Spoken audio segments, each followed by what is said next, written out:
There you go. I'll kind of work backwards. There were some questions from last time. There were some from this time.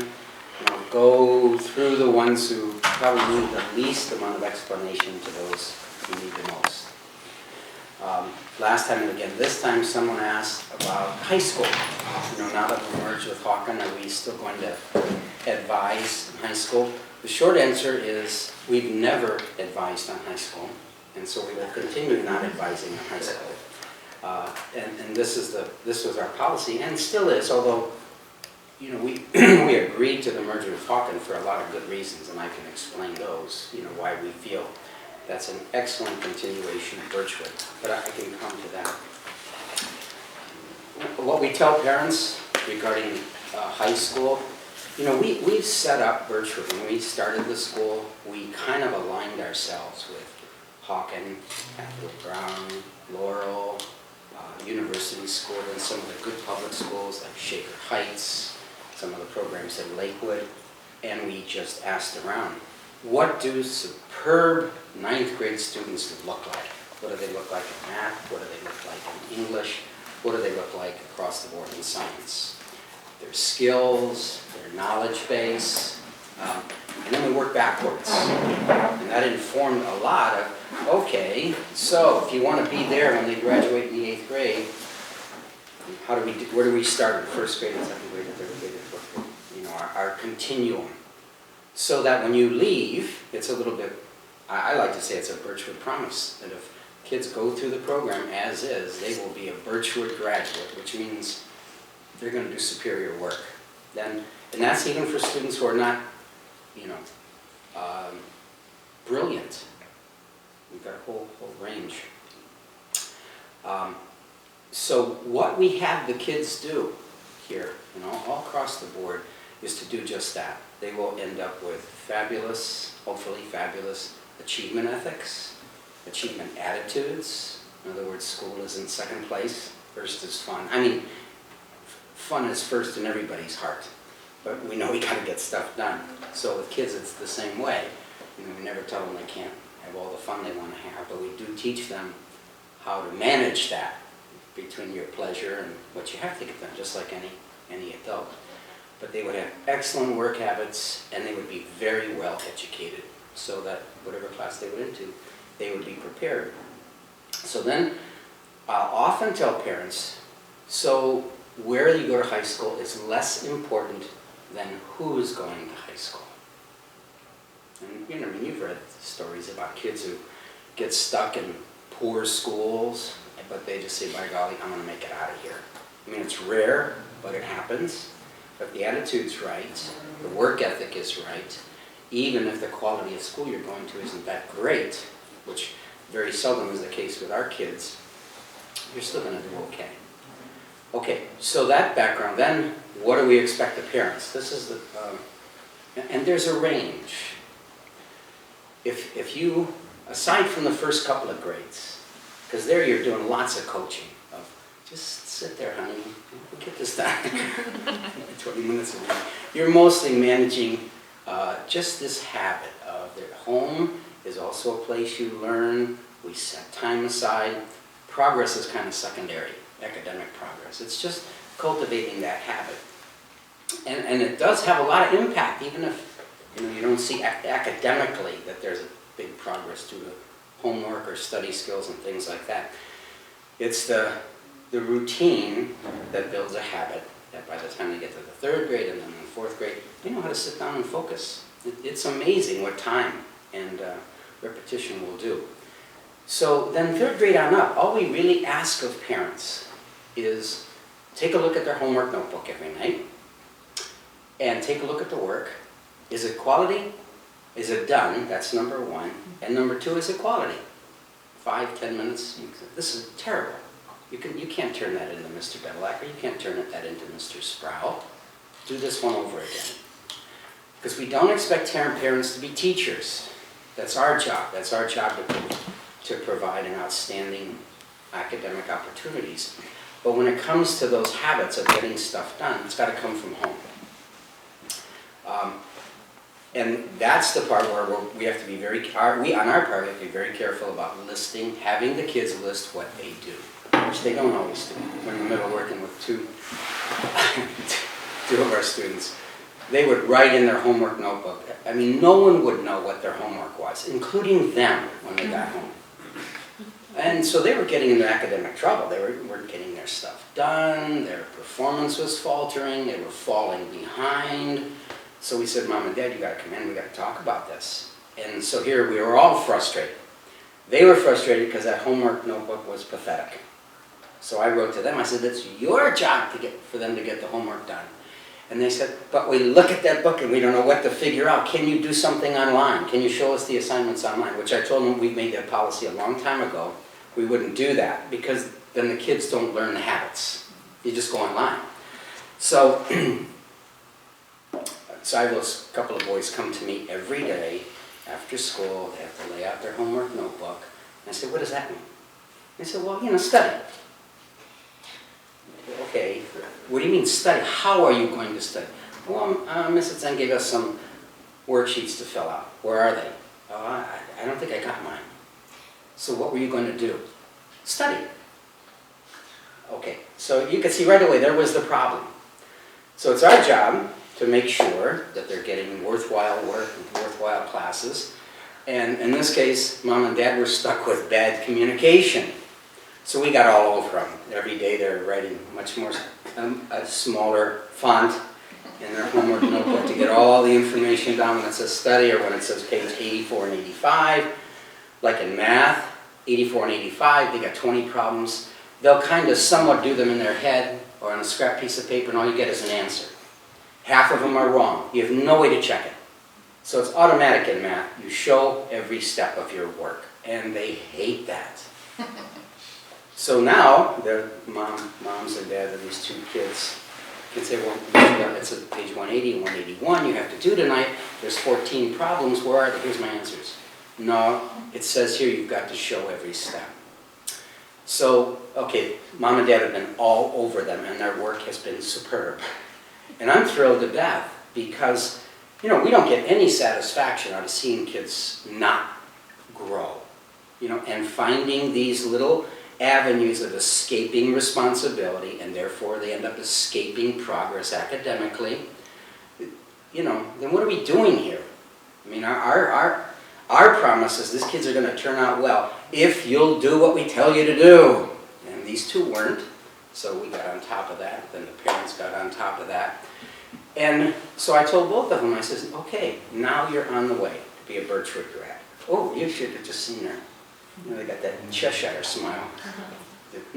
So pleased with themselves. That's just normal though. But given to their own devices, of course they're going to cut corners, they're going to avoid. Who's not at that age? So this caring more about who goes to high school than where has to do with this collaboration. It's our promise. Your kids are going to be enthusiastic about learning. That's a promise. We may have to work at it really hard, but we got to get there. And they're going to come out with excellent work habits. The kids range from Molly Wonderful to Joey never doing anything and won't listen to anybody. You get the whole range of kids. But in a collaboration, then we make sure we maintain what we're asking, what we're expecting, and then you make sure it's getting done. Does that make sense? And almost without fail, kids, if we can sort of put the stamp of approval on them, somewhere in the 8th grade, okay, he's ready. They do well in high school. That is, I think I've said this many times, has been the mark for years of Birchwood kids when they go to high school. Boy, some of them are brilliant, and, have become the valedictorian. Others are not. They're average. But the comment repeatedly is, what a great student. What a great student. And that's what we're accomplishing by this kind of collaboration. Okay? So we're not going to advise you where to go.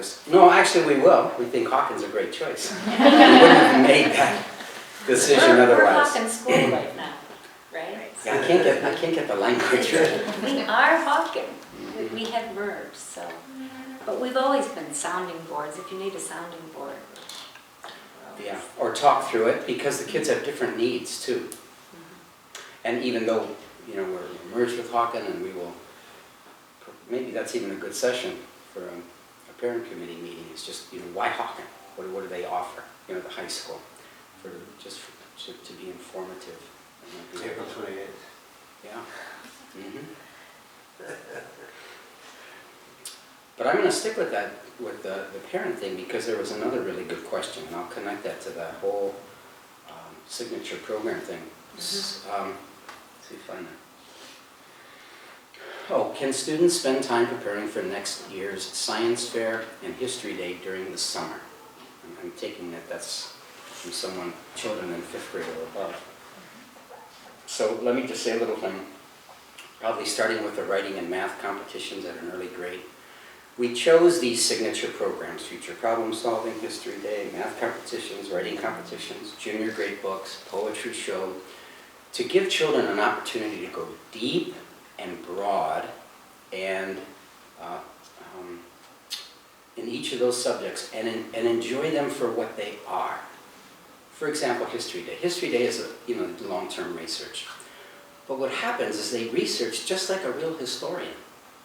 So they begin to get, and often parents will say, he's working so hard on it. And I'll say, well, does he like it? She says, yeah, he loves it. So now what are you worried about? Because anytime you get involved in any kind of learning in a real way, not just so that you pass a test, it's something you can foster love around, whether it's writing or mathematics. Usually when that connection's not made where kids enjoy it, teacher has to work harder on getting them involved in that subject in a real way. Then you get turned on. Reading, writing, mathematics, and so on. So what these signature programs do is they immerse children in the process. Like with writing, they'll go back and forth with Mrs. Kufal or Mrs. West, writing and rewriting and editing and doing it again, and then they get a beautiful product. And it's an extended period. It's more period of time. It's more than what a teacher would do in the classroom. And in some cases, they win. Usually they don't in the competitions. But the value is that they got immersed in it. And the same thing would go for History Day. They had it this last weekend. Gosh, the kids are using... Future problem solving was last week. Future problem solving. Kids spend their weekends, these are, young teens spending their weekends talking about, what was the topic for the state poll? Identity theft. Identity theft. So they're reading these sophisticated adult articles on identity theft on the weekend, hanging out with each other. Now, of course, I'm sure they combined it with whatever else. Capture the flag. Capture the flag. And all kinds of other things. But what a great experience. And so let me come to the parent involvement. It's not uncommon today at all. If I'm a dad, I love football. I got 2 boys. By golly, they're going to play football. And I'm going to be out in the backyard throwing the ball to them, or if it's baseball, hitting flies to them, hitting grounders to them. I want them to be good at baseball. I'm good at it, I like it, so I want my kids to have the same good experience. I've used that sort of comparison to the academic world. And that's what these signature programs allow. History Day, for example, our youngest daughter, and this is something you can aim for because it was very lucrative. She worked on History Day for 4 years, 3 in California when we were helping another group of people start their school. 4th year we came back, she finished up at Hawken. You mean in high school? In high school. And so her topic was... For senior year? Yeah. Dr. Spock? Dr. Spock. She did a performance, did months and months of study. But we would sit around the dinner table talking about all the historical aspects, what she learned, questioning her, forcing her to analyze it. I don't know who won that year, she or us as a family. But she won first place in the country. Then she got a 4-year ride to Case because of that. But we love history. So just like a father who loves football or loves soccer or loves lacrosse, that's something you pass on to the kids. So on the one hand, while there's a minimum of involvement of just helping them with their homework and everything, these signature programs open up the door to work with your child in great depth, build a wonderful relationship in the process, and have a meaningful part in their development. And the same thing was with writing, coaching with writing. I don't know what your background is, but to talk to children about the pieces they're doing and to discuss that, well, what did you mean by this and why did you do that? You know, how much more valuable that is than, you know, get away from me or, I don't know, go hang out with your friends. It is an involvement of parents with their children on a very meaningful level in important subject matter. So whether it's History Day or math, I don't know how good you are in math, solving problems, usually that's a weakness. You can leave that to me. But you can see how these signature programs then, to what extent, poetry shows the same thing. If you look at the end result, watch 8th grade boys. They're 6 foot tall, you know, gangly and you know, shy. And by the time they've gone through 8 years of standing on stage, reciting poetry and acting it out, it's hard to believe. I mean, they write poetry now, they love poetry, and I don't know sometimes how Helen gets it out of them in the 7th and 8th grade, because they're so self-conscious at that time, yet here they are acting and performing poetry. I'm not encouraging you necessarily to be directing their acting or anything, but to help them memorize their parts, to help them understand the feeling in the poem. It becomes endless again. And it's an intellectual involvement with your children, or the selection of books, or the discussion of their junior grade books, pieces. The reason I like these signature programs, I like them because of its strong academic component in the school. Many times when we'll compete against other schools, what you discover is where we have our kids in all of these things. Why? Because we're not trying to win them. If we're trying to win them, then we would just say, okay, we're just going to do math. We're going to be known as a math school. We're not going to do History Day because that's distracting. We're not going to do FPS, that's distracting. We're going to focus on math. And we compete against schools like that.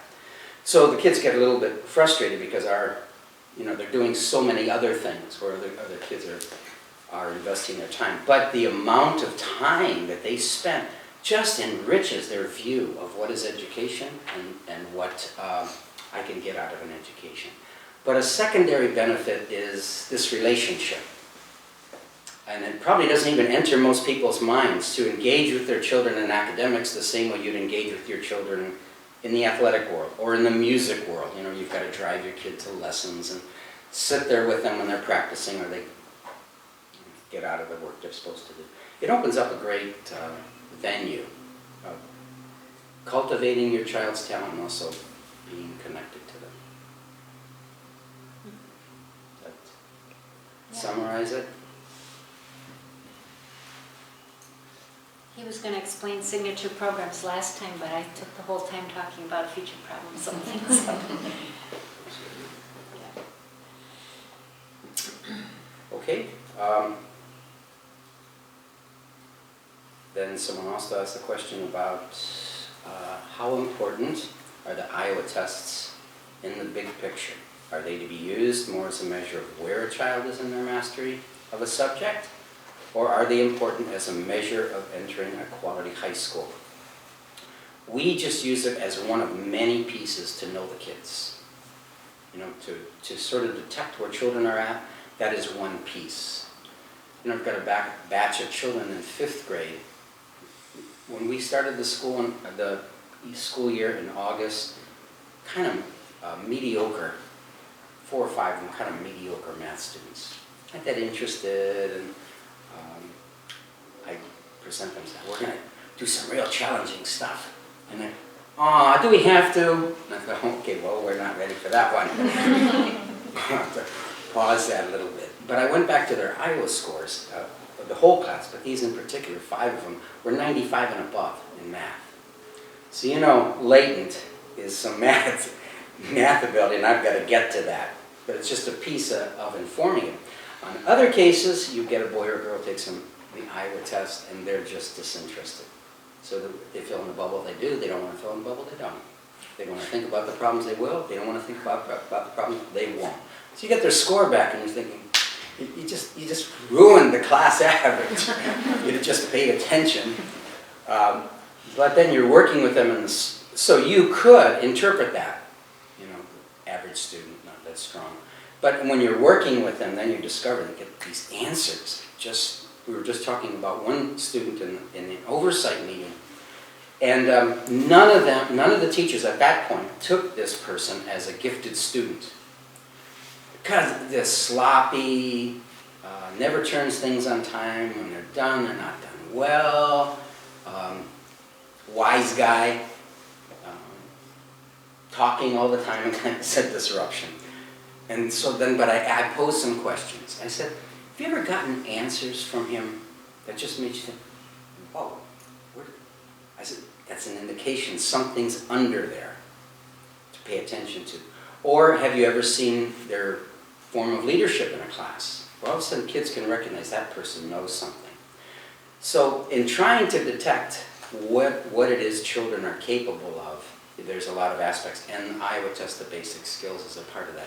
We also give the Iowa Test of Basic Skills as one of 3 or 4 benchmarks that we use. How are we doing? Because Iowa Test of Basic Skills, as opposed to like the state standardized tests or some of the tests that have been a derivative of the Common Core, it's been around since the 80s. And so the norms are long. I think the most recent norm is 2007. So it allows us to do a broad comparison over time. Yeah, we're doing pretty good. So I think our school average is 97–98% per class, by classroom.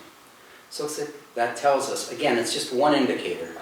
It's a strong academic program, measured from the outside. And the most useful of taking it every year is to see individual child growth from year to year. That's what achievement tests help you see. It helps you with that child.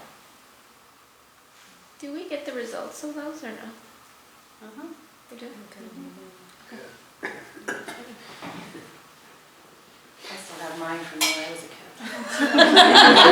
kid. Printed out with the little dots on the side. With the It gave you nation, your don't they? school and it gave you the nation, I think. So that was what like we your got. kids' percentage and Percentiles. Yeah. They're percentiles, not percent. percent. Yeah. By the way, if you like reading nonfiction, there's a new book out by Todd Rose. He runs one of the educational institutes out of Harvard. It's called The End of Average.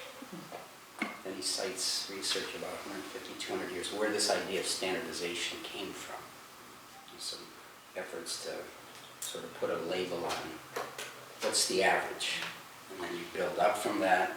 People are above the average and build down from that. And the whole point is most of the research is pretty hokey and it was used for economic purposes. I'll give you an example. In World War II, when they were redesigning cockpits for the average pilot. And they had a whole range of accidents over a 6-month period, weekly, 10, 15 accidents, crashes, people dying. And they got into it and they found that there was no such thing as an average pilot.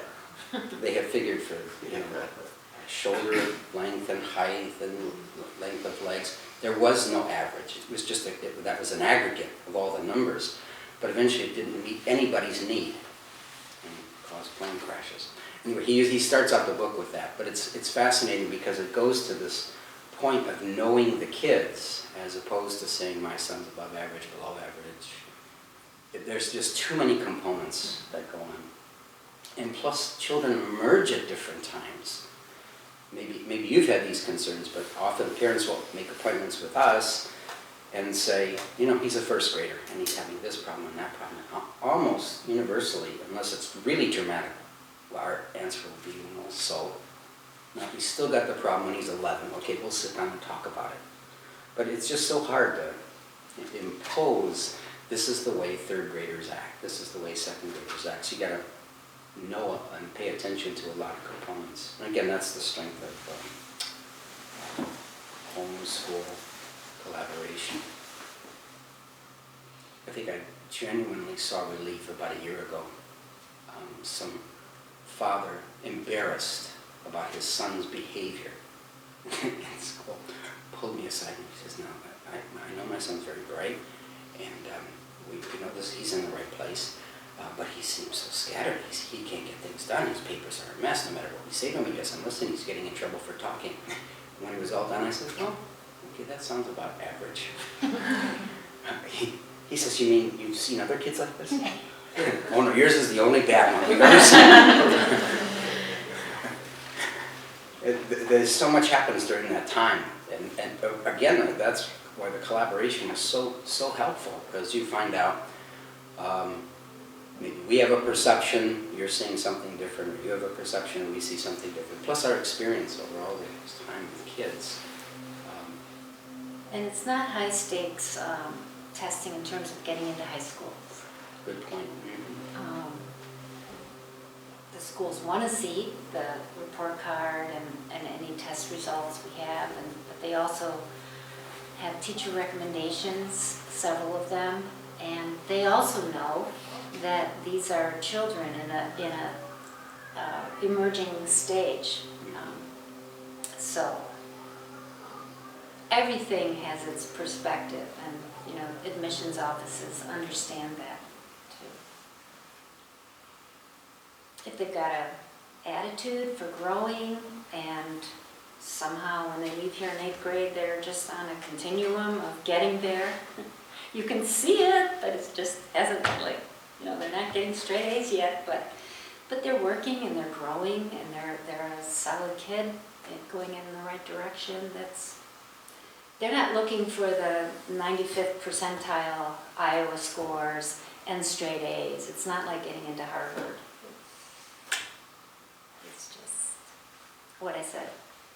Just somebody who's growing and on the way, and a solid child who's doesn't have any glaring behavior issues. They'll be happy to take a student like that. They will contribute to their atmosphere.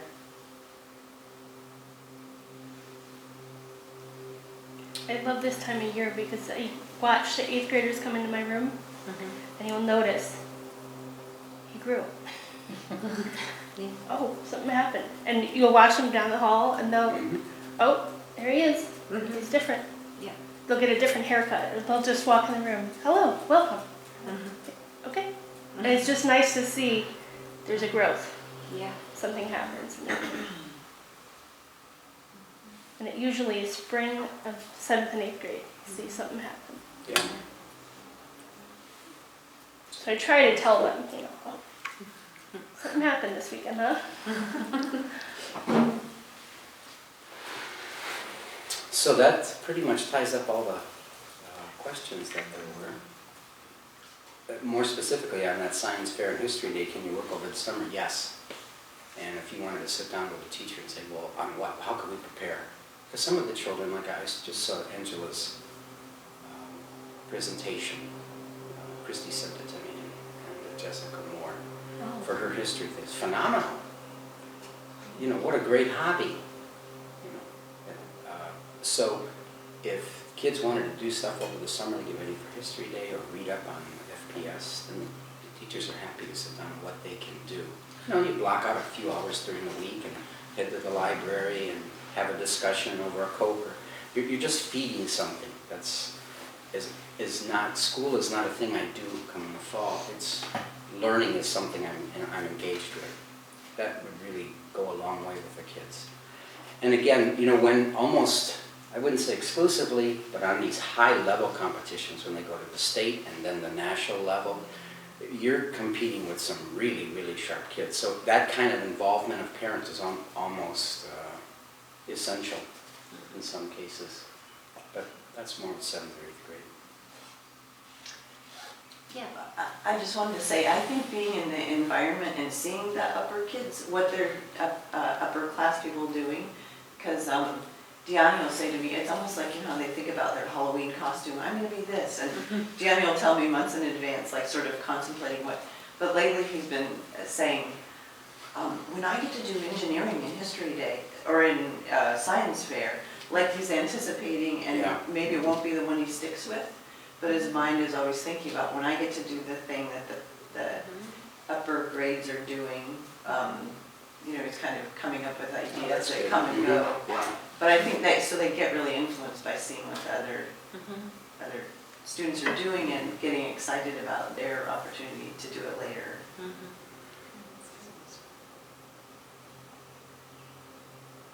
On the summer reading list, I always put the History Day, so if students want to use the summer to do topic reading, they know what the theme is. And also the FPS website, so they can look up the upcoming topics. So, summer's a great time just to read, and this can focus on nonfiction choices. I'll always have a handful of kids. This year I've got 5 or 6 kids who want to get ready for next year's math counts, which isn't until February. So we'll set up a couple Saturdays in the summer and give them work to do. But they want to do it. So mostly the summer is, I think we don't give them work to do it, so they usually come to us. But some of it's a process of being involved, like you described. So they see where the other children participated, and I think, I want to do that. I want to make that team. We have 2 boys, 8th graders.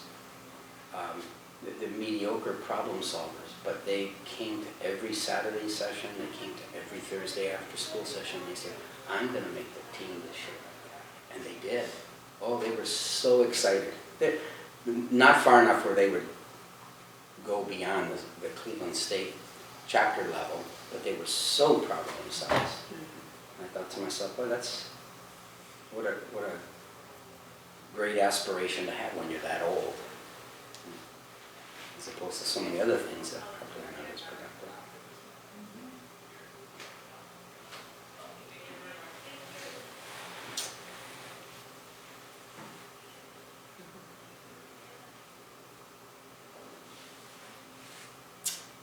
That's all I have. I know you can't see the clock. All those tissue flowers up there. What's your opinion, I'll ask your opinion on, we do an awards assembly in May, and about 4 or 5 years ago, Phil Calabrese, maybe 5 or 6 years ago, Phil Calabrese was president of the board, came to observe all the things the kids have achieved, extracurricular throughout the year. And he says, this is so impressive. He says, you've got to get more parents here. So we opened it up and invited more parents, but now we were talking the other day, should we do it in the evening? It's pretty impressive. I think those who've got kids in the 5th, 6th, and 7th grade, like Dharma, you see all this work on the one hand, but you see the kind of benefits that the kids get and all the things that they're able to accomplish. It's impressive. And if you've got little kids, it also gives you some perspective on expectations. So we were weighing, because I hate to call people back in the evening. Our community's pretty busy, mom and dad both working. I went last year. Me and Christy went last year. And I think that when you have it during the day, the little kids can actually see it, because I don't know if the parents would make the Would trek come back. back. Yeah, that's true. And then that would have an impression on the little kids to see what the bigger kids are That's a good point. accomplishing. But I don't think they would come back if Yeah. they're not really involved in the That's true. assembly and the awards. Mhm. Yeah. Yeah, like who's it for? Is it for the kids For or the is it kids, for the? primarily, yes. Yeah. Mhm. Mhm.